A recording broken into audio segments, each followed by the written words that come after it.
பாமகவில் தனக்கே அதிகாரம் இருப்பதால் தன்னை சந்தித்து பொறுப்பு வாங்கியவர்களே தேர்தலில் போட்டியிட முடியும் என்று பாமக நிறுவனர் டாக்டர் ராமதாஸ் தெரிவித்துள்ளார்.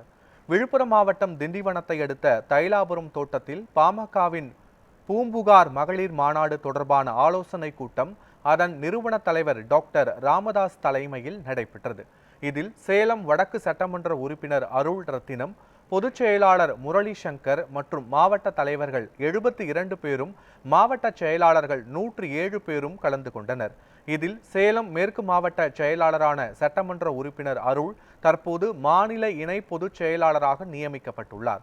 கூட்டத்திற்கு பிறகு செய்தியாளர்களிடம் பேசிய டாக்டர் ராமதாஸ், பாமகவில் தனக்கே அதிகாரம் உள்ளது என்றும் தன்னை சந்தித்து கட்சியில் பொறுப்பு வாங்கிய நிர்வாகிகளை தேர்தலில் போட்டியிடுவார்கள் என்றும் கூறினார். தேர்தலில் யாருடன் கூட்டணி என்பது பற்றி இதுவரை பேச்சுவார்த்தை நடத்தவில்லை என்று தெரிவித்த அவர், வெற்றி பெறும் கூட்டணியாக தங்கள் கூட்டணி அமையும் என்றும் குறிப்பிட்டார்.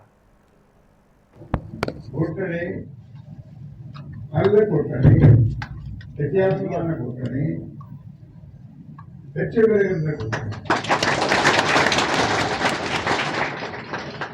வெற்றி பெறுகின்ற கூட்டணி. அந்த வகையில் இங்கே வந்திருக்கின்ற பொறுப்பாளர்கள், மாவட்ட தலைவர், மாநில தலைவர், மற்ற பொறுப்பாளர்கள் இவர்கள் தான் தேர்தலிலே நிற்கப் போகிறார்கள். இவர்களைத்தான் நான் தேர்ந்தெடுத்தேன்.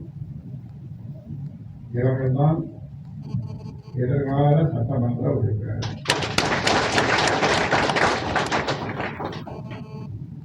ஏனென்றால் எனக்கு எல்லா அதிகாரமும் எனக்கு உண்டு.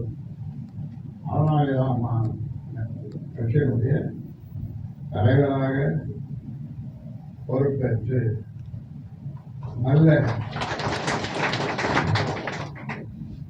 நல்லவர்களை வல்லவர்களை